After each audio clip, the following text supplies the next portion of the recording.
modern look at a retro We're not lifestyle. live yet. We're not live. Oh, Rob.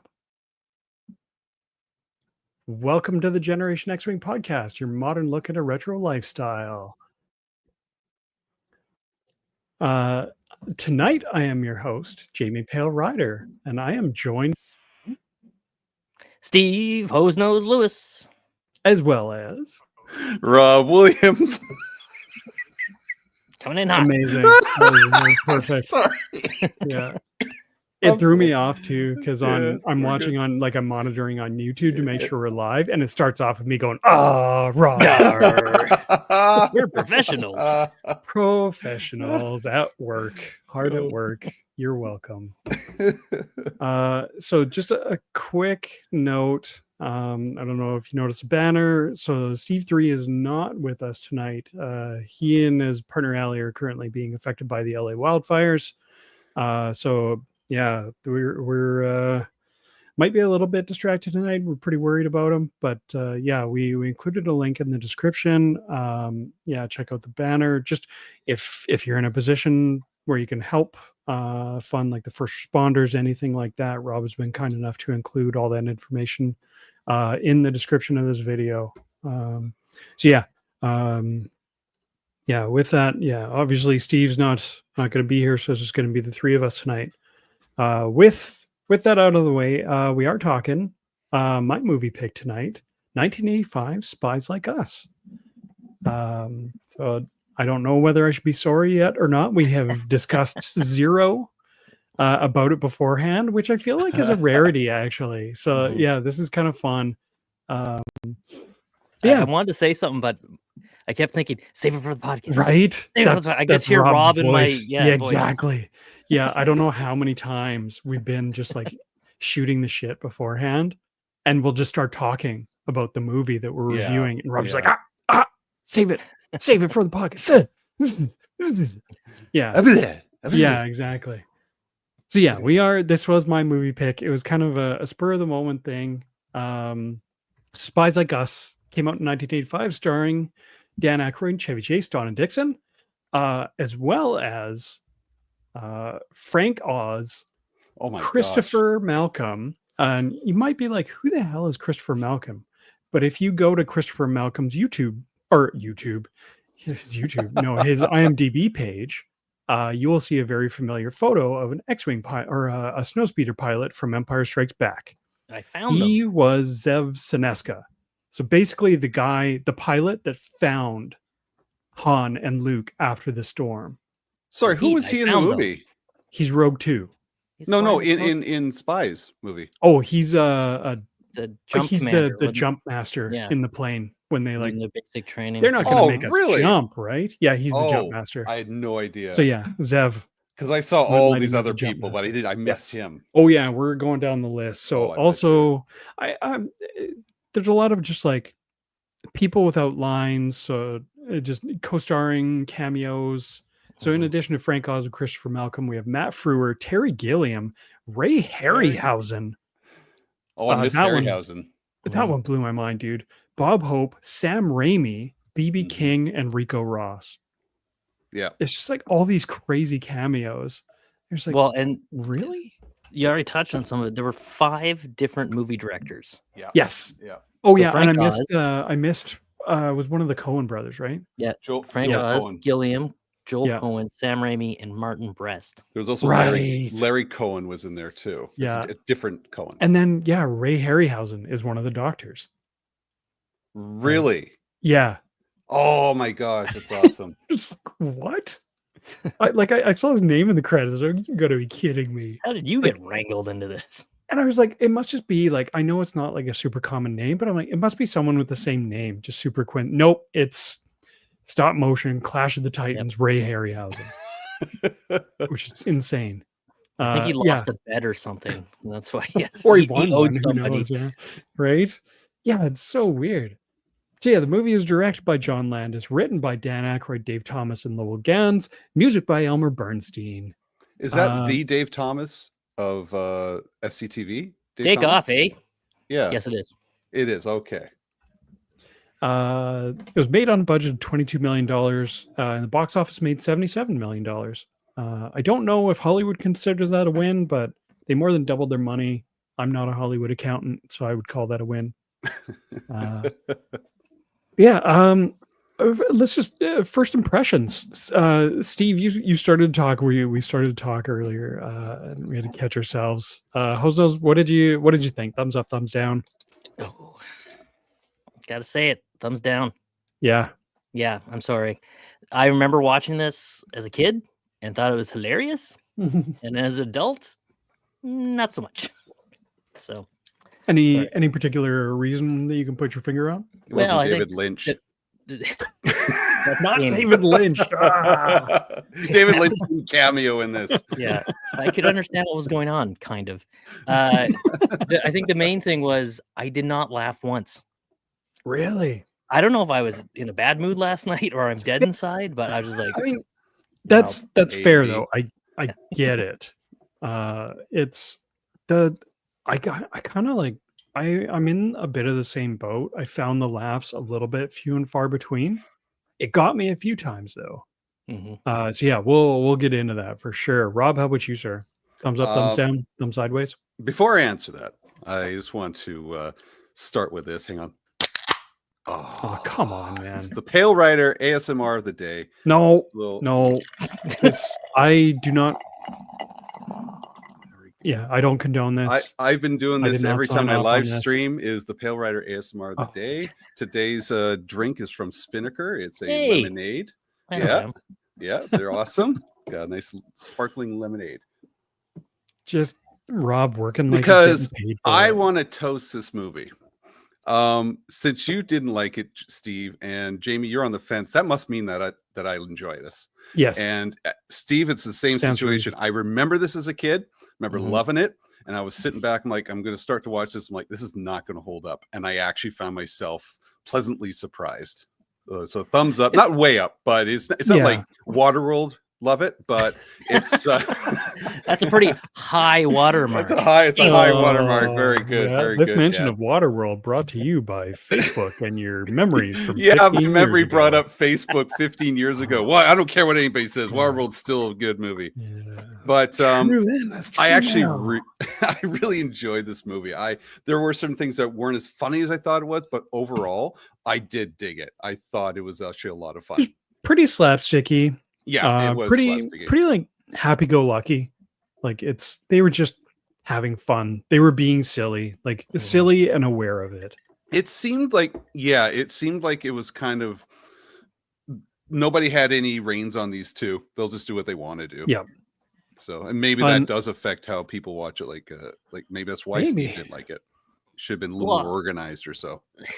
Like, I don't know, have a story that made some sense, or this story made no sense development whatsoever. or ending. Oh no, and an ending. It didn't have an ending. It really didn't. The character stuff. Funny you should mention the ending. That is not the original ending that they filmed. The original ending was the world ends. Oh, like the missile hits, nuclear war ensues, world over, which would have been kind of funny in retrospect. A little bit dark, but funny. Did not do well with the test audiences. No, apparently not. Like the world ends, and all of a sudden there's Chevy and Acro with the hair out like a bomb exploded in a cartoon. Right. Womp wah. Like Yosemite Sam when the TNT goes off in his face. Well, I mean, that was pretty much the scene where they're in the centrifuge spinning around. And it's like, who can make the funnier face? Hey, that was pretty good. We're gonna get to that. That was pretty good. Yeah. So save it for the podcast. So both of you had seen this previously. Yeah. And both of you were coming into it with a bit of nostalgia behind it. I think it was like Super I had no Channel nostalgia. Or something. Oh, no? I just remembered watching it as a kid. Oh, okay. Yeah. And thinking that I liked it as a kid. Yeah. That's the same for me. Yeah. I like how your implication there is, I thought I liked it as a kid, but I was wrong. Well, it's funny because I remember liking the movie and loving the song. And then when I watched it, I loved the movie and hated the song. Yeah, the song's the Paul McCartney was like, really? This is it. Hey, what do you say? Yeah. That was like fun fact. That was the last time Paul McCartney had a song that broke the top 10 in the US. What? Really? Yep. Yeah. Well. What? Yes. It was broken indeed. It didn't even break the top 10 in the UK. Speaking of He was like, hey, maybe Tony is top here. 20. Hey, Tony. Hey, Tony. So yeah, so first off, I guess I want to ask you guys, how were Aykroyd and Chevy Chase for you guys? Rob, let's go with you first, since I you liked just him. took a drink. Aykroyd had that sort of Ghostbusters nerdy feel to him, which I dug. Wasn't over the top, but and childish, but it was like sorry, say childish, like in Ghostbusters, childlike, yeah. Chevy Chase wasn't as super annoying. He was it was weird. He felt a little different in this movie, like really, he was kind of pointless in many ways. He was just kind of. I want to get with her. Can we get with her? By the way, can I get with her? She's here again. He was the Venkman. He was the face, right? Like he was the diplomat. Yeah. He was the talker. Yeah. Yeah. He was funny at the beginning, but pointless at the end. And I just really liked Aykroyd. Yeah. And unlike Venkman, he couldn't talk his way out of anything. Yes. Venkman could talk. Venkman has a silver tongue. Yeah. Yeah, absolutely. It did feel like Chevy Chase was toned down a little bit from like peak Chevy Chase for me is Christmas Vacation. Mm-hmm. Yeah. And that, like, it feels like it's him pretty unfiltered. Where this is like, it felt like he had at least someone had one hand on the reins. But he was also kind of going in like, hey, it's me, Chevy Chase. Yeah, like I don't know. I think I don't know. I think the opposite of that, Jamie. I think in Christmas Vacation, because his character had an arc and a story and everything, he had something to play to. This was just Chevy Chase being Chevy Chase. Oh, he walks into something, falls down. Oh, he stumbles a few times and does his thing, and like he does his whole slapstick Chevy Chase thing. So I want to talk to you about that scene. Unleashed, right? Yeah, it's fair. Yeah, I did want to talk to you guys specifically about the test scene, because that's it was weird. Like in one hand, Chevy Chase was pretty funny in that scene, I found. Mm-hmm. But it also felt like they established Dan Aykroyd's character as kind of like the smart straight man doctor. But then Dan Aykroyd started helping him in that scene. I was like, that doesn't feel like it's in his character to start helping this. The exact same thing. It was just he's like looking at him funny, and then all of a sudden he just writes it down and like, here you go. Right? Like, and he's like answering Chevy Chase in his like cough talk doctor. Or the doctor. Where he does the don't worry, I'm a trained neurologist or whatever. Yeah. And then he just jumps. He just goes full bore, like just on board with Chevy. Yeah, that felt like just super out of character, and it was just Aykroyd just being funny. Well, and that's where I was kind of getting confused with his character again. I'm like, at the beginning when we're introduced to him, I'm like, okay, he's like the smart, nerdy one who's too smart for everybody else, and as a result, he's been punished and like shoved down into the basement sort of thing with Milton and the stapler. I don't know, but and then Milton and the stapler. Yeah, he was Milton with the stapler. And then he's like straight edge guy in the test for a bit, and then he does this total 180. Oh yeah, right. He flips super hard. Yeah. And it didn't. Rob, how did that play with you? It was at that very point that I kind of gave up on this having some consistency. It was just, this whole movie's going to be about slapstick. I mean, it was funny. He had the eye patch was a great scene. He's kind of reading it, and he has things in here. But then I was like, as I was watching, like, how's he going to convince? Because I didn't remember a lot of it, but I go, how's he going to convince Aykroyd that he's a part of this? And it's just like, Aykroyd will do it. And like, oh, okay, we're just into that then. All right, well, this is it. Just I've accepted this now. My favorite part of that little bit though was, I think, when he, even though it was clearly obvious a fake arm. Yeah.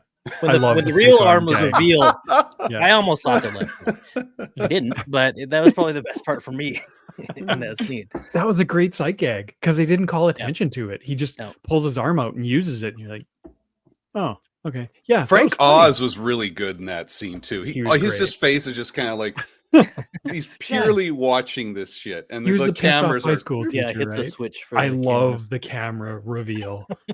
And it's like, these two idiots. But it was weird because they kept looking up as if they're hiding. And it's just like, it's okay. You're just kind of, it's now shtick. So it was shtick for sure. I did also like when Chevy Chase starts stumbling around and then he starts like just looking at everyone's papers as they're on. That was pretty funny. Like, come on, that's good. Okay. Have you guys ever cheated on the tests? No. No? God, no. Okay, am I the only one? Too chicken. You kidding? My Christian guilt would kick in. I'd get nauseous. I'd probably go tell on myself. Hyperventilate. Oh God!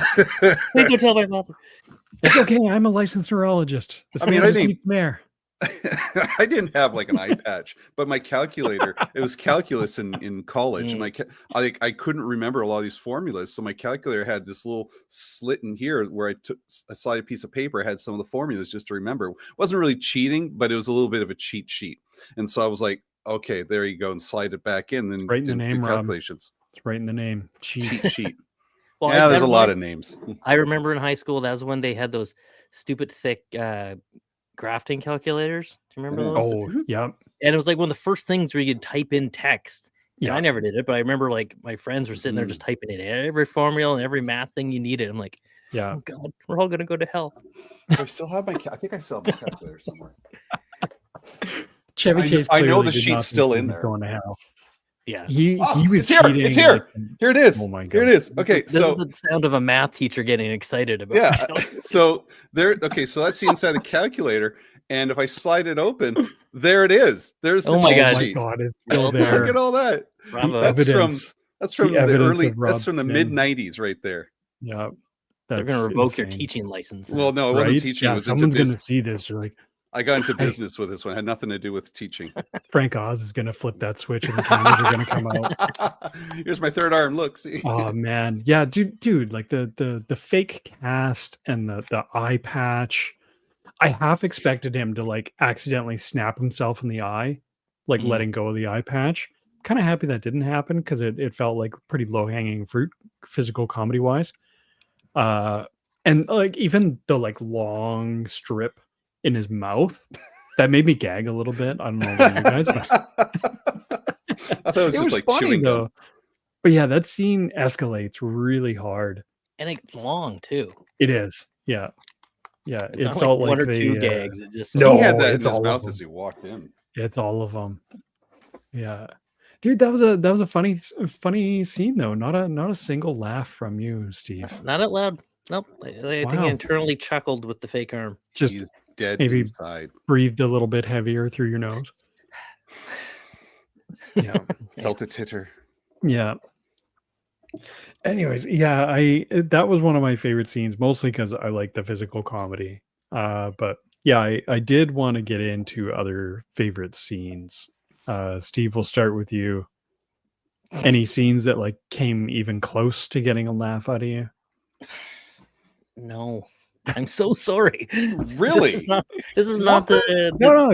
Don't be sorry. You wanted, this is no. This is the discussion. I think it's just because it was all over the place, and like you said, there's nothing reining them in.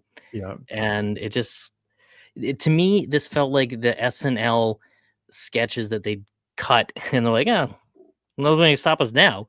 And like an SNL sketch, like let's tell the joke once and then do it again, and then do it again, and then do it again, and then eventually it'll be funny. You made Aaron sad. Later. Yeah, you made Aaron sad. Joey Pants, suck it up. Wow. Wow. No, but I do want to call you out a little bit for saying sorry. That's very Canadian of you, but that's we don't necessarily like I like the discussion, like it or hate it. Like it's important that we still have a fun discussion talking about a movie, even if you didn't like it, like even if we're opposing views. I still always enjoy the discussion. So yeah, don't ever feel obligated to enjoy a movie. No, I think you should feel all good. Sorry. Yeah, that's Rob. Rob does not represent my beliefs. Many things. Yeah, about many things. So look, now you made him extra sad. Look at him. He has ellipses and a sad face in the comments. Is that what that means? It's an ellipses.sad face. It means extra sad. It does now Steve, because of you. No scenes whatsoever. None, hey? Nothing that sticks out. That was like that was a great scene, and they nailed it. I mean, the doctor, because that's just like a classic joke. That's classic. Doctor. Right? Maybe Doctor. Doctor. Classic. Okay. Doctor. Yeah. See, there's something. Doctor. That is, I would say, a pretty classic. And you know, comedy I think that's taken from Monty Python too. There's a sketch. There's a sketch called the Bruces or something. And like, "Good day, Bruce. Good day, Bruce. Come on in, Bruce. Good day, Bruce." And it goes on and on and on. And Terry Gilliam was right in there, so He was. maybe. Terry Gilliam was in that scene, playing a German guy. Yeah, of course. I half expected him to bust out and start doing silly shit too. Yeah. Is Harryhausen German? I don't know. Sounds German. Yeah, it sounds German. So let's give the German stuff to the British guy, to the American guy who works in England. So Rob, how about you? Any scenes that stuck out to you? Oh yeah, lots of Hit me with one. scenes. Harryhausen's from California. Never mind. Excuse me. You mentioned it. The centrifugal. The they're going around. Centrifuge. Sorry, where they're going around and around. Yeah, piece of cake. You just got to sit there. Yeah, and it wasn't them in the machine that made me laugh, because I thought maybe we could see them actually stretching their face, but it was the walk, and all of a sudden I was about 14 years old again, looking at that scene as they're walking. I got some coffee. Yeah, sure sounds good. Dude, and the faces they pulled. They held it hard. Yeah, they did really well. That was impressive. So I found that really really funny. That scene definitely stuck out with me too. That was one of the scenes that I remembered. Yeah. I also, for some reason, I really enjoy the scene where they just get like Operation Dumbo dropped out of the. I had that written down too. And the thing lands on someone's house, and then it kicks open, and they're drinking beer and eating chips. And wearing like Born Legion outfits or something. That was so good. What were they eating? I think it was like it was tortilla chips. Yeah, tortilla chips. It was a box of tortilla chips, which is really weird. Why is that in a box? And but like Budweiser, just 6 packs of Budweiser. I can't imagine drinking beer in something where you're just like hitting terminal velocity in a box. And it was sideways too. They landed sideways. Yeah. I don't know why, but I love that scene. Probably just because it like annihilates someone's house. Poor family in Afghanistan. I got one. Yeah. Oh, okay, good.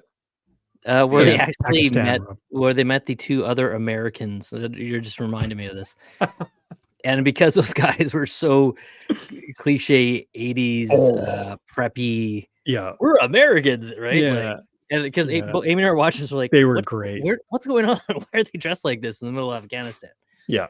So sweater around the neck sort of thing. Yeah. The popped collars and everything.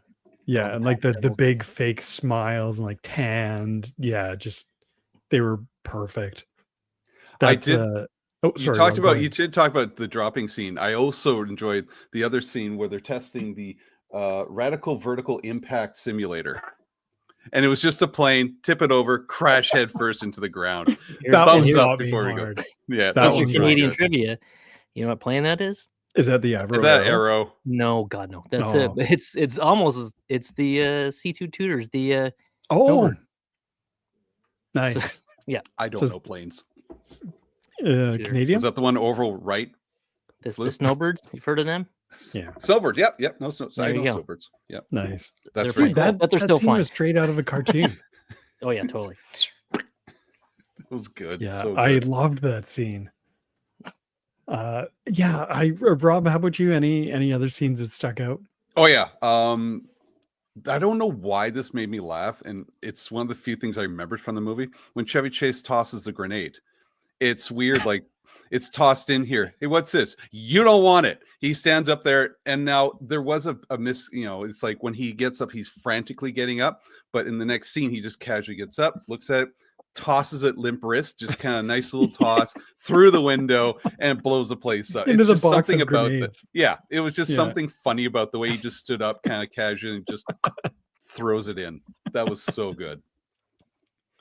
And yeah, there was the stretch face, very over the top stuff. And that's what was frustrating sometimes about the movie, I guess, because there were scenes that were really funny, and there were scenes like before, after they meet the quote unquote Americans, would you like to go to the bathroom? I think you'd like to go to the bathroom. And it just went on a little bit too long. And it's just like wah wah, again. So that's the SNL joke repetitive thing, right? Like, yeah. It feels like it reminded me a little bit of The Great Outdoors, where it just feels like a bunch of sketches mashed together into a movie. So there's not really much in the way of like character development or like story development or continuity. It's just funny stuff happening one after the other. And then yeah. And well, Amy said that to me. She goes, "This is just an and then movie." Yes, 100%. Yeah. And the Great Outdoors reminded me of the training thing where they're like, all right, they're tied to the rope and they just get dragged behind a boat. Yeah, what was the test for buoyancy at high speed? Yeah. Something like that, yeah. But he was the soldier was really cool. Like every time he saluted, you hear that it was like the sound effect. Little sound effect. And it was just like the tiniest movement. And there's Max Headroom standing in the back shooting at the swamp or so. Yeah. But it was just like he was like straight faced the entire time. But then they put ninjas in there. I'm like, what the hell is this? But then there's ninjas. Yes. And then ninjas. Then they're doing some funny stuff, and then they're doing some dumb stuff. So how did you guys feel about the overall premise of the movie? Like the setup, it being a comedy about two spies that are sent in as bait, as decoys. Yeah. I thought I thought that was good, and I thought it could have been good, but then it was so convoluted. I was like, "Wait, who are the bad guys in this? Is it the generals? Is it the Russian? What are they doing? Who is the A team? What are they doing?" Yeah, and I was like, "Why is B.A. Baracus here?" Yeah, it was shouldn't have been that confusing for a pretty simple. It was so let's break this down. Because I was thinking this as the movie was ending too, like, okay, what the hell was the actual plot? So they were sent in as spies to take a mobile ICBM launcher, but then launch the missile, only to have their like satellite system shoot it down. Yeah, to pretend to be it's a threat as an excuse to create some sort of balance in power or some unbalance in power. I guess it was to be like, oh, they threatened to shoot us, so how dare you, sort of thing. But even then, that's stretching your imagination quite a bit. Yeah, and it's just like, well, we got to shoot this thing down with a rubber band or something like that out in space. Like the chances of you hitting that thing was slim as it was. So, but it felt like the object, because it feels like the generals were meant to be the bad guys because they were the ones that get arrested at the end. And even like the two kind of spy master guys were like, oh, we don't know these guys. Yeah. It felt like they meant to shoot that missile down, but weren't really upset when it didn't get shot down. Like, because only the strongest will survive, and they've got enough they've got enough food there to last 18 months. Yeah. It's very different from when we watched War Games, where everybody was panicked, and I mean, but it's just like they're trying to prevent all this, and in this movie, they're trying to cause it, but then try to prevent it to look like a hero, I guess. I couldn't help but think of War Games as I was watching. Oh, totally. I mean, similar era. The Cold War's still a thing. The Russians were still the bad guys and everything, right? Afghanistan was happening. Rambo 3 goes back there to take on the Russian thing. Not at this point, was it? That was later. Oh, okay.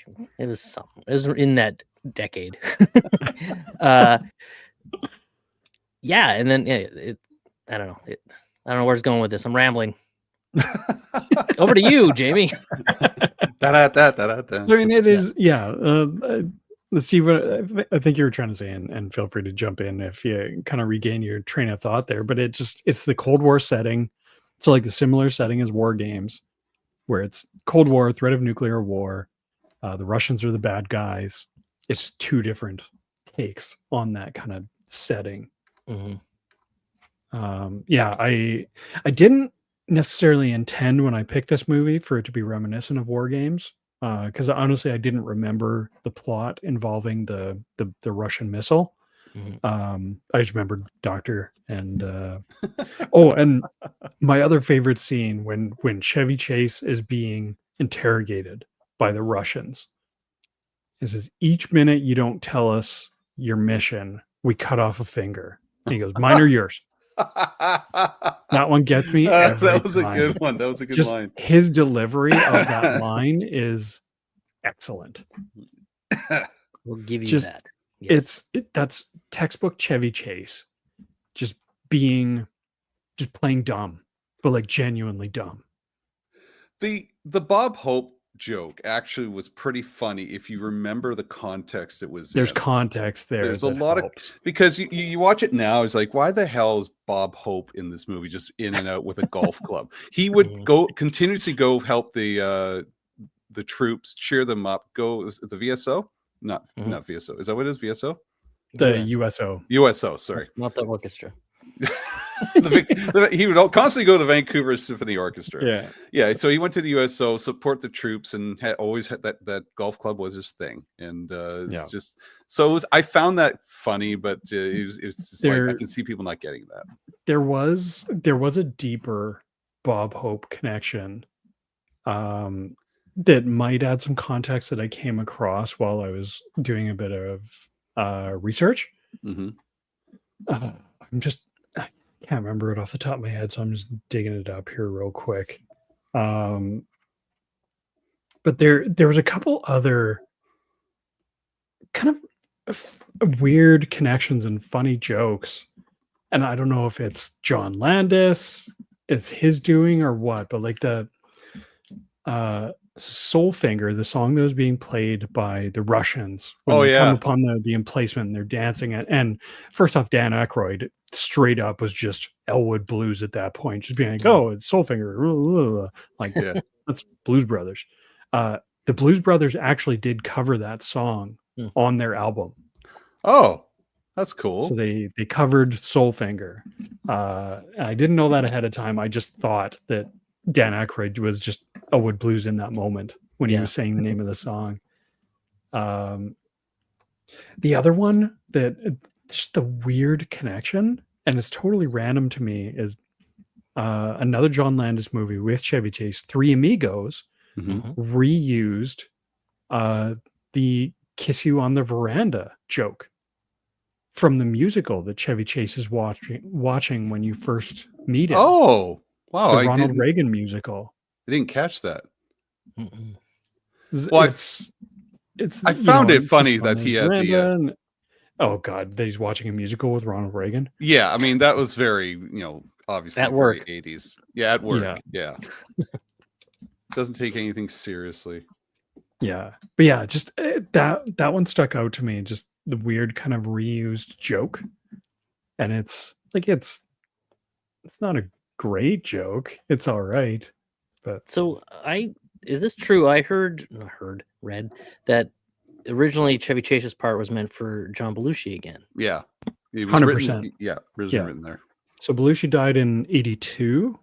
So yeah, it actually put this movie on the shelf for a little bit because Belushi died. Like, yeah, Aykroyd had a ton of stuff lined up for him with Ghostbusters and this. Yeah, it's crazy, but 100%. Yeah, that came up in my research as well. So then how does this movie change with Belushi instead of Chase? Might be funnier. Perhaps. Yeah, that's a great question. I feel like it would have been a different movie. I don't know if you want John Belushi in Morocco. It's just like in real life. Like, because they went to Morocco to film the Afghan stuff, and I'm just thinking you would have lost John Belushi at that point, I think, somewhere. Wow, I mean, they lost him in America. Yeah, that's what I'm saying. I mean, at least the Americans like, hey, John Belushi's on my couch. Now he's just like in the middle of the desert somewhere. So. He's for real starting a war accidentally. Significantly harder to find. Yeah. I got this funny quote here about the Spies Like Us song. that what was it? I've lost it here. Oh yeah, Land of Stay. That Spies Are Like Us is a terrible song, but he couldn't say no to McCartney. Yeah, you didn't hear that song at all until the very end, and even then, it was just like, oh yeah, I forgot about this. Well, so I got the Bob Hope connection too. Mm-hmm. The movie is actually meant to be an homage to the Bob Hope and Bing Crosby Road to film series. Oh, okay. So like they got Bob Hope specifically because of that. Mm-hmm. But yeah, a lot of other directors cameoed in this movie. B.B. King made a cameo. Yeah. Have yourself a Pepsi. I feel like that was just Dan Aykroyd just wanting to put some blues musicians in another movie. Yeah. Totally. Did it get good reviews? I don't remember. Actually, sometimes I like to go back and watch no, it didn't, eh? No, it was not reviewed well at all. Critics pretty much panned it across the board. It made money, but it was the highest grossing. So this is your weird fun fact. It is the highest grossing Chevy Chase movie in 1985. And that sounds weird until you realize that Chevy Chase was in 3 movies that released in 1985. Was Fletch one of them? No, that was 80. That was early. Fletch and European Vacation. Yeah. Were both 85. Oh, wow. Yeah, Fletch grossed 50 million and Vacation grossed 49. This was 77. Those movies went on to get sequels. Yeah, this movie was not reviewed well at all. Yeah, I had to look. I normally don't because I don't want it to color my opinion of anything, but I was curious because it looked like it made a decent amount of money. But yeah, critics just panned it left, right, and center. Well, I always like to go back and look at the old reviews from people like Siskel and Ebert just because they're so goofy and funny now looking back at it instead of like a Rotten Tomatoes where it's available to everybody. These are people who are trained critics or whatever, and then sometimes they just don't have the pulse on real people, but still it's funny to listen to what they say. Yeah, 100%. Yeah, and they were pretty savage when they were reviewing this movie. Yeah. Just like Steve. Yeah. Our own Siskel and Ebert. Yeah. Together at last. So there was actually a few real world references that I wanted to run past you guys and get your thoughts on. It felt like someone was either really close to people in the actual Defense Department, because there was a reference in the show about the budget for the mission and them lying about it, and it being, I think he dropped a line about it being for like a new fighter jet or something like that. And that's straight up how the B-2 stealth bomber got approved. Is they lied about it and they gave it the F designation for fighter because they thought that it would be easier to get the budget for a new fighter jet approved over a bomber. And that's in real life. That's crazy. And that also happened after this movie. The other one that kind of blew my mind was, and I don't know, what did you guys think about the Ace Tomato Company in the movie? That even made the video for the Paul McCartney song too. So yeah, it was quite funny. So there's speculation that's a reference to the company United Fruit, which is now Chiquita Banana, which was back in the day United Fruit. And who knows, maybe Chiquita Banana still is. Back in the day, it was a front for the CIA in South America. Really? Yes. Interesting. That's Chiquita funny. Banana. Shady origins. Yeah. Hang on. Is Donna Dixon married to Dan Aykroyd? She was, yeah. She was, yeah. Yeah. Yeah, they Holy were crap. married before this movie. Holy crap, I had no idea. That is so funny. I like every time we do a Dan Aykroyd movie, he's married or got married to the actress. We're almost done. Because the same thing happened in Blues Brothers with Carrie Fisher. Yeah. They got engaged while they were filming that movie. That's so crazy. Yeah. Dan Aykroyd, yeah. Speaking of attractive women in this movie, the Russian. Yeah. Clock who that was? Yes, I do. Who was that, Steve? What's her name? I forget her name, but she was the lady in Kingpin. Angel. Oh, right. Yeah, this was her first movie. Yeah.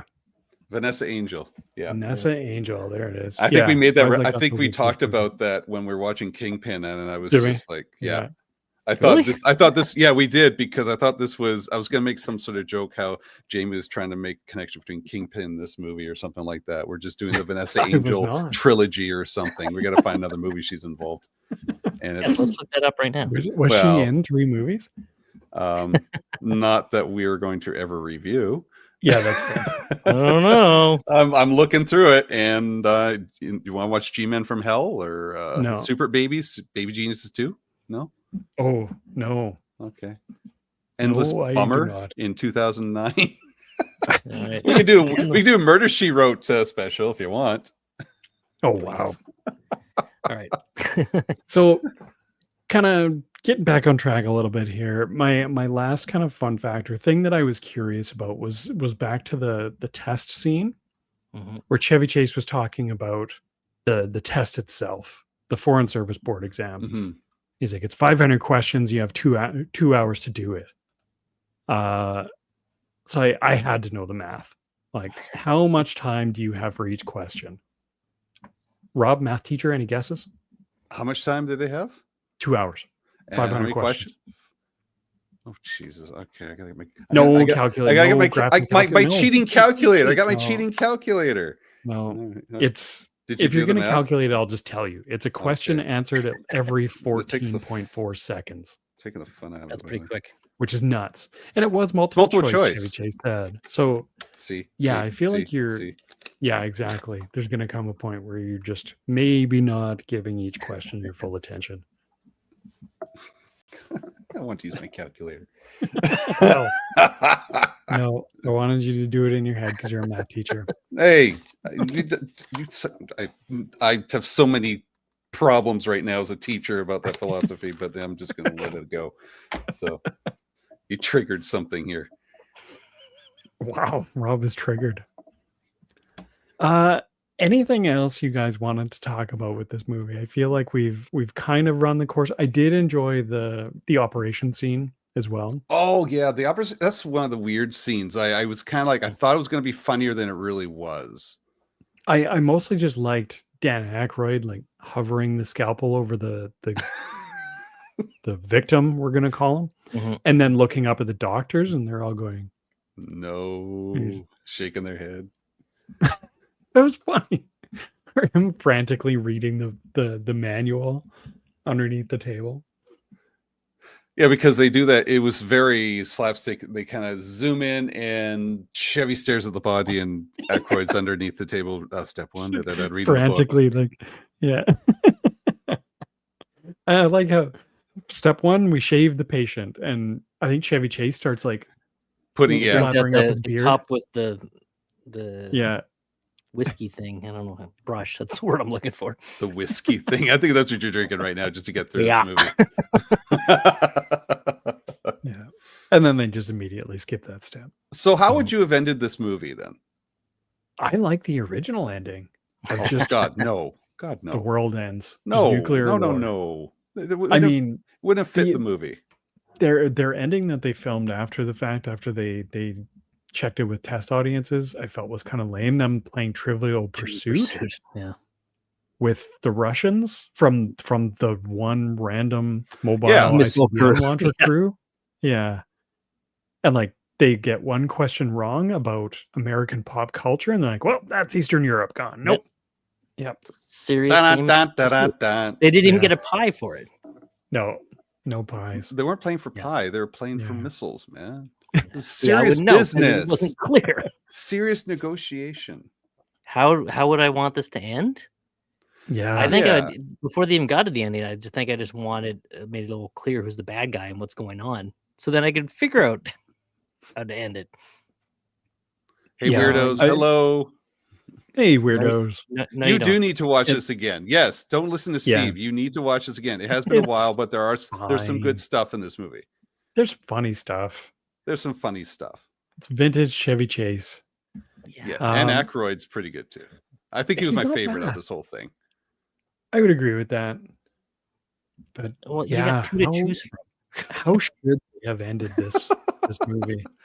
Actually, I don't even think we should have had sort of the end of them like the negotiations. I don't think they should have been involved in nothing. I think it was just kind of like maybe they become real spies and go into the and get their certification and just kind of go that, and there's just a happy ever after.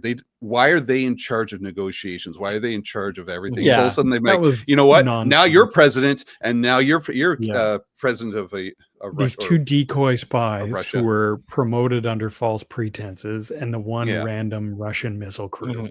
Who probably would have been shot afterwards for failing to protect them. Yeah, exactly. Yeah, for dereliction of duty. I don't know. Yeah, 100%. I did dig that scene when they're all it's doomed and they're all kind of like they're pairing off, and the two guys are looking at each other like, this has been mulling for a while, and they did it kind of like, hey, all right, let's do this finally. Okay, we're in. Is it bad that I was happy for a movie from the 1980s that scene didn't come off as homophobic? That's the first thing I thought of. I was like, it was done with at least some sort of taste. A little bit, right? Like they didn't, be like, ooh, homo people, like, ugh. No, it was just very, very natural. Like, yeah. Jamie keeps disappearing to the background like Homer Simpson. My arms keep going away. That's what Steve wants to do with this movie right now. It's kind of like as long as you still have fun discussing it with us. I'm having way more fun. Great. It's good times. Okay, so hang on. Did Amy watch this movie with you? Oh yes. And what did she say? Oh no. She because I know she has a very high standard of movies. How does this compare to the latest M. Night Shyamalan movie or Joker 2? Go. Oh shit! Yeah, I was just watching that. This was still worse than both of them. What? Yeah. Oh, we might. Maybe not Joker 2, but let me reel that back a bit. Okay, you could stay. Watching two turtles run to the finish line. Right. Yeah. Did Christine watch this? No. God, no. Well, this was one of those ones like I normally if there's a chance, like if I think Christine will like it, I'll ask her if she's interested in watching it, and even a lot of the time she'll be like, nah. This one I didn't even ask her, and I was right. Tony thinks this is so much better than both those movies, so yeah, that's why I asked, right? Without seeing it, I agree. Acme Tomato. Yeah. Well, Amy watching it, it's funny that she did sit down and watch it because she does not like Chevy Chase, period. It's fair. Yeah. And so for her to like slog through it, I will give her much kudos to that. Yeah. Well, well, you and Amy strike me as people that just watch everything. We watch a lot. Yeah. Yeah. Like it seems like even if there's a chance that you won't like it, it feels like you guys are going to watch it. Well, it's usually Amy picks something. I'm like, I'm probably not going to like this, but then I watch it. Does Amy enjoy those movies when you're like, I'm probably not going to like this? Yeah. Yes, totally. Yeah. And she tells me to shut up often. That's why I like Amy. That's interesting. Hang on, I was looking through my notes, and there was another scene I liked where the MTV satellite explodes, and those two teenagers like, "Wow, excellent!" When their TV blows up. Yeah, yeah, so unrealistic, but it's still pretty funny. What? Pretty silly. Yeah. What are you talking about? The KGB missing every shot, even when they're on the horse. All right, I think this discussion has run its course. Yeah. And we're trying to shut Steve up. He keeps talking on and on about this. No, we are not, Rob. We are not. You can't say enough good things about this. In wanting to like this and remembering have liked it. You said you liked it as a kid, right? Yeah. I was in the same boat. Like this was for some reason one of those movies that it was just among me and my friends. This was just one of the movies we watched on more than one occasion. It just kept coming up for whatever reason. Yeah. Hang on. I'm just typing in the thing here. You chose Excalibur last time, didn't you? Me? Yes. Yeah. Okay. Just making sure we're getting. Yeah, that was my last movie. I have it color coordinated on who picked what here. So you're light orange. Light I'm getting orange. I'm getting the rating system ready to go here. Cool. So I'm ready. All right. So yeah, what color's Steve? Yeah. Is he black? Steve, the new one is purple. Angry black. Well, He's like purple. Yeah. Nice. I am green, and Steve 3 is blue. There you go. All right. So Steve, we'll start with you. Let's give it a rating. 0 out of 10. I'm giving it 3 Ace tomatoes. 3 Ace tomatoes out of 10? Yep. 3 CIA front companies out of 10? Yep. Yeah. Awesome. So not going to go on your regular watch list. You wouldn't cosplay as Chevy Chase in all the furs. Well, I don't know. Those fur outfits they were great. Pretty epic. That was pretty great. What about the alien outfits? They did look warm. Oh, I totally forgot about the alien. Yeah. It looked like they were prepared for that climate. Yeah. You wouldn't wear their Foreign Legion outfit. That's just Friday nights. I kind of want to cosplay as the 2 Russian agents undercover as Americans. They were great. 80s preppy. Yeah, I already did cosplay that in the 80s, so I already did that. You just that was called life. So that was a 3 out of 10 from Steve. That was a 3. All right, Rob. Let's skew the average in the other direction. What's your rating? Oh, Lance, it's time to go to the tennis court and play some ball. 6.5. 6.5? Yeah, 6.5. Yeah. Would you watch this movie again? Yeah, I would. I would give it some time just because it was good though, and I think it's one of those movies. I kind of like this. How I like describing these type of movies, where I'll just go back on YouTube for the scenes rather than the whole movie. I think at times the training montage, and the tossing of the grenade and all that sort of stuff. So yeah, I think Tony's on my 6? level here. That's he fair. Says the 6. So there you go. What about you, James? How does this movie rank for you guys compared to other Chevy Chase movies?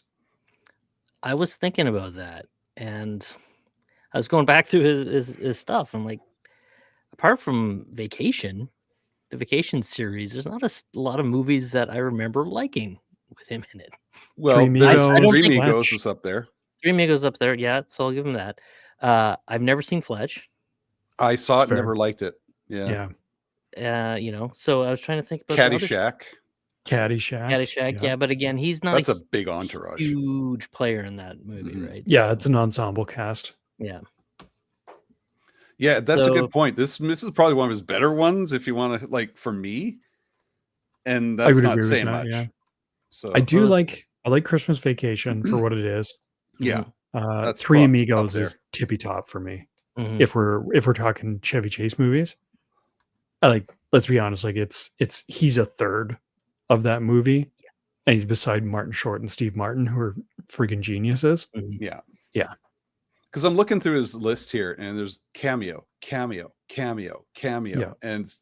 funny voice. Yeah, it's just a lot of that, and then some of the stuff I've never seen or didn't bother. So. Which is fair. And I think about it too. I loved him in Community. Yeah, he was pretty funny in Community. He was hilarious in Community. Yeah, playing that crotchety old, politically incorrect about everything white guy. Yeah, so just way past his prime. Yeah, just aged rich kid. Yeah. Is he a TV actor? Pretty much like a TV. I mean, comedy? He's Chevy Chase. Yeah, he's Chevy Chase in Community. Mm-hmm. But with some good writing, it's not just him going. Yes. Going Chevy Chase Unleashed. Yeah, it's 100%. He's reading something that someone else wrote. Yeah, which is probably for the best. Because he's really funny in that show. I agree. Community is fantastic. Yeah. What about Funny Farm? Yeah, I was looking at that. I don't remember. I've heard about it, never seen it. So I remember that. I remember seeing as a kid. I don't remember anything about the movie, but I remember watching it at Colin McGilly's house. So it must have been good. What about Dan Aykroyd movies? Where's this rate for you? I know for Steve it's low, but I mean, we got Ghostbusters. You got to put that aside. But Ghostbusters is a shoe in for me. Mhm. yeah, but what about Like, other Aykroyd movies? Is it like Dr. Oh, Detroit level, or is it? I mean, you have Ghostbusters and you have Blues Brothers. It's pretty hard to measure up to those two movies. Yeah, Like, The Great Outdoors, I did not enjoy Dan Aykroyd in. no, yeah, John Candy, 100%. He was amazing. great. Dan Aykroyd, I didn't really, and maybe he just did too good of a job playing an asshole. I don't know. Yeah, Ghostbusters too. Good call. Yeah, Coneheads. Coneheads was not good. It was not good. I've just said that one hurt me a little bit just so when you said it. Yeah. Yeah, you just made Rob remember that movie exists. But I'm looking at his bio here, and it's got so much, and stuff is still good. Like the recent Ghostbusters, he was in Pixels is okay. It's just there's so many good things in 51st Dates. I forgot he was in that one. Holy he had cow. a cameo in Black Sheep. Mhm. Wait, was it? No, Yeah, sorry, yeah. not Black Sheep. Tommy Boy. Tommy Boy. Yeah, Tommy he was Boy. the tire tycoon, right? The big tire Right, the rival. magnate. Yeah. And they're in the elevator with him, giving him the pitch after he rubbed that car air freshener on himself. Krista with the ranks, Christmas with the cranks. Oh, Krista! Oh my god, Krista! I love Took me a Krista with moment. the ranks. I was like, I don't know that movie. There you I go. had We a got stroke for a second. Christmas with the cranks. There we go. I've never seen that movie. No, me neither. Me neither. Okay, Yeah. so we didn't give us a rating though, sir. I think I'm right in the middle of you. Maybe not right in the middle, but I was thinking 5.5 for this movie. Yeah, that makes sense. Wow. I came into it with pretty high levels of nostalgia. Watched this a lot as a younger person, and remembered it fondly. And it didn't hold up to what I remembered.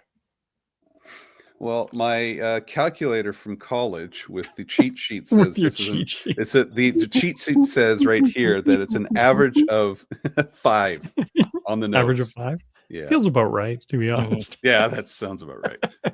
Well, I'm a bit surprised, Jamie. I thought you were going to give it higher. No, I gotta be honest. Like I laughed. Yeah. I just, that's me trying to use the entire range, and I don't want everything to either be a 0 or a 10. Yeah. I want to use the entire range. You It have bugs thrown me a when- 0. Yeah, I've thrown a 0. Oh yeah, and a 10. I've thrown a couple 1s and 2s. I've thrown some 10s. I can't see any ones yet. Well, I think I get Amy and I were talking about, like, is this a Jamie pick because it's a nostalgia thing, or I was kind of wondering if he hasn't seen it yet because he loves Aykroyd. And I love that now you guys Walt Landis. analyze who chose it. No, that's great. awesome. Yeah, it was a my pick mostly because of nostalgia, but also my love for like the early days of SNL. Mm. I like Aykroyd and Chevy Chase. It was all of that. So I had seen it. It was, yeah. Or what was his name? Fred Garvin, male prostitute. That was one of my favorite Dan Aykroyd sketches. Yeah, he was great. So that means who's up next for movie next pick? is Steve 3. Okay. So we'll hold off because obviously we don't know what he wants to choose. But Steve Hosnose. So do we come back to Steve 3? Yeah, we'll come back to Steve 3 later. We won't see it for a while because next episode will be our 450th episode. We're celebrating 10 years of the podcast. Like 10 years. 450 episodes. Yeah, like right on the and nuts. it's actually right on the nose, pretty close. That works out pretty well, actually. It does. Wow. It's awesome. It's like I planned it. Right from the very beginning, I planned it. In 10 years, we're gonna go 450. So we will wow, indeed. I'm gonna So wow. what do you have in mind for 450? We'll talk about off air. We had kind of talked about it briefly, but I think what we won't do a movie review. We'll just kind of do something a little more special about it. We won't do the trivia because that's just something we need to do off air because of the editing and the timing and stuff like that. So we will finally do your John Williams trivia, and I've had John Williams trivia queued up since November, and I've had the recorder ready to go, nice and warm. Oh no! And then that's why I'm hosting that one, Rob. There will be no recorder. Oh, look who controls! Look who controls! So there will be no recorder. So we're going to do the John Williams for 451, and we'll figure out what to do for 450, and then we'll do Steve's pick after that. So and we'll let people know then. That will be our next awesome. Live episode. It was February, so maybe you'll choose a rom-com or something. 4 Weddings and a Funeral. Ooh, maybe. Yeah, you said rom-com and you started to lose me, and then you said 4 Weddings and a Funeral, and you kind of but the British or the American remake.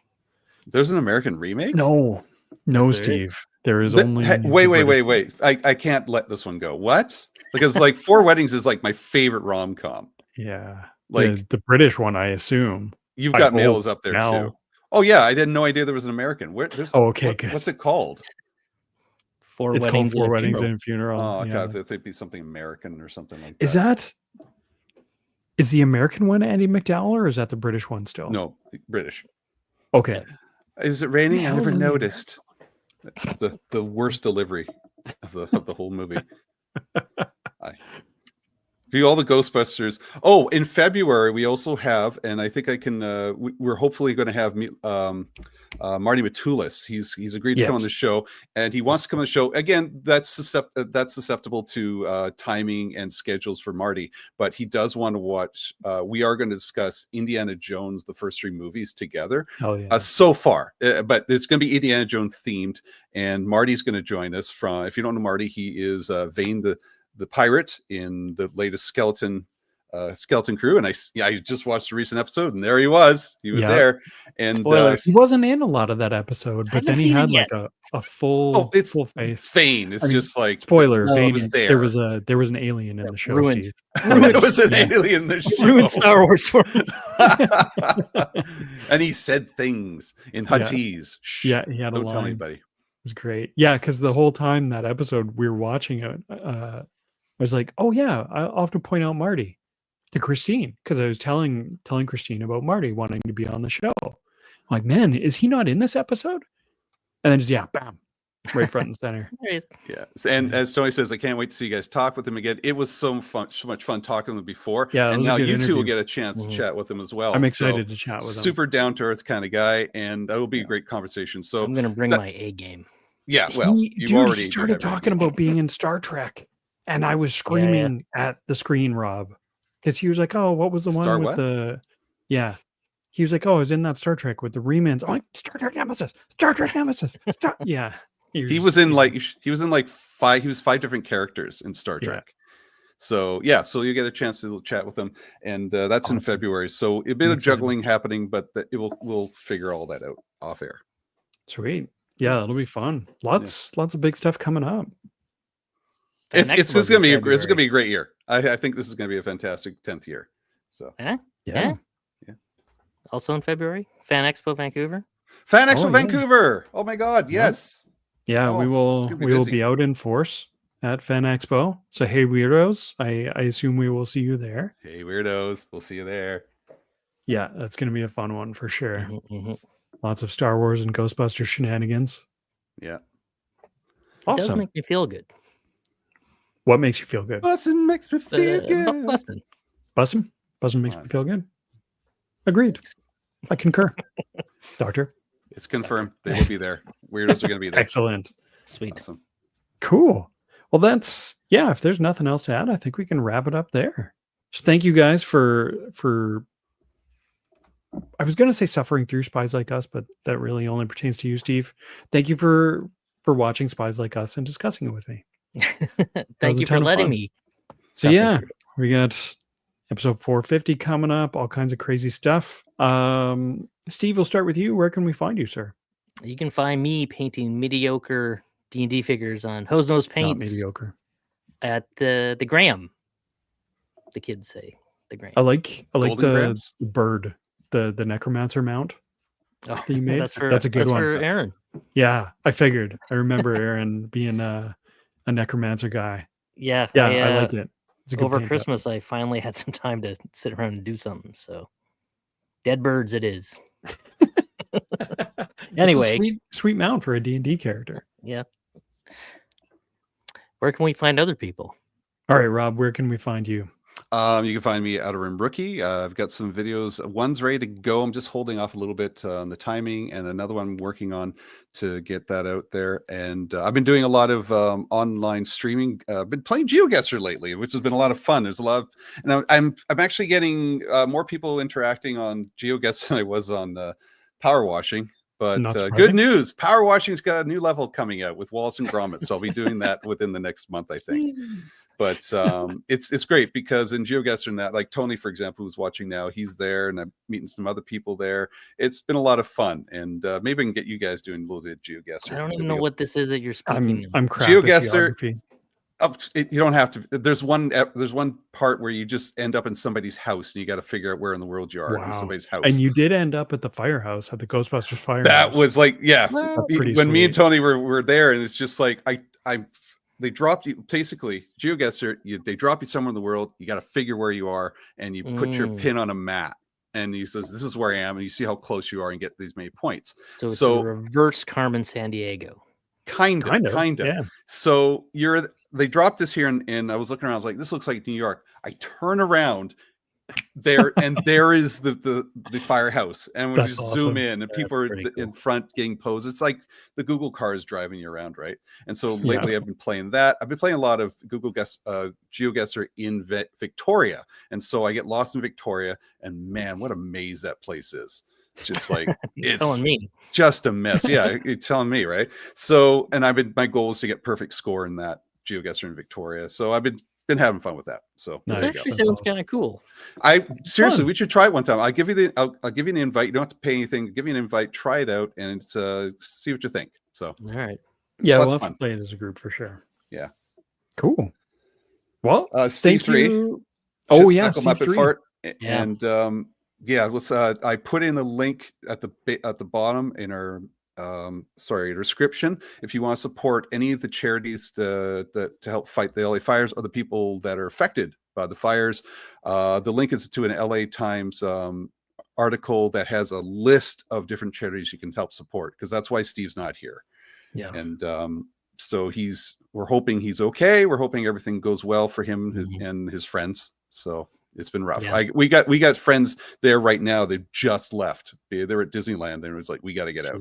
So yeah, that's a hellish situation for sure. Yeah. So donate there. And Jane, where can I find you? Right.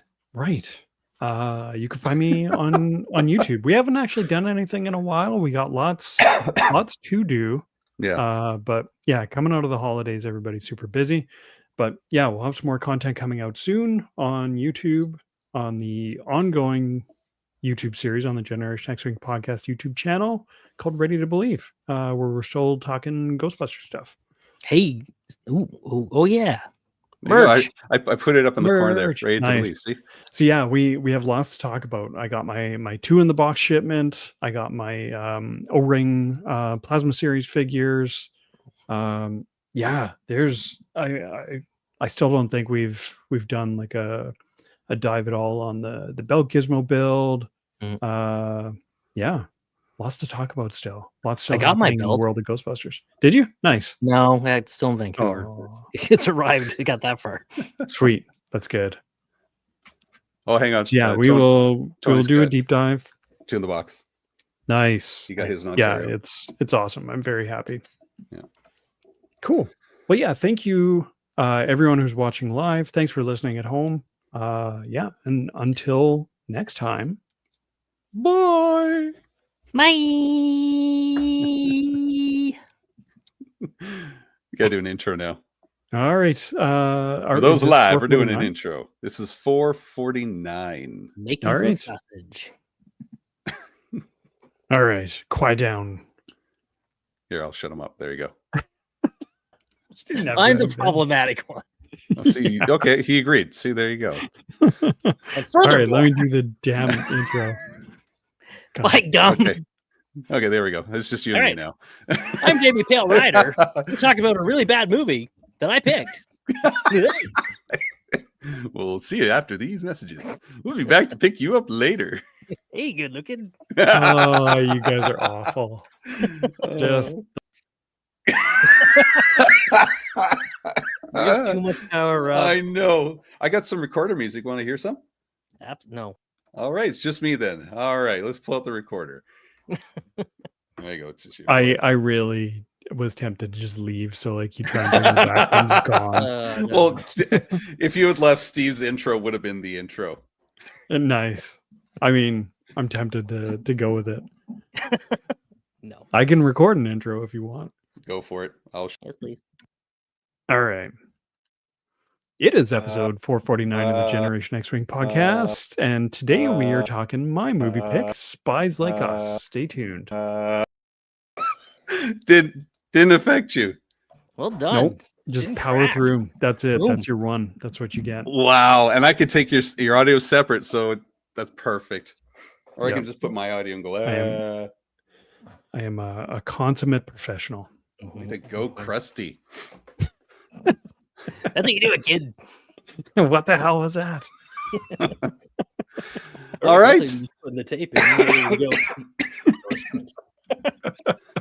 go. I got some old man coughing to do. Cool. Those are my tuberculosis. All right. Oh, my goodness gracious. All right. Thanks, everybody, for watching. Yeah, Stuck thanks, around. everyone. Thank you. We're doing this Ferris Bueller. You're still here? Yeah. Go. That's it. The Go. movie's over. Go home. All right. Thanks, everyone. Bye. Hang on. I got to wait till he dies before I end stream.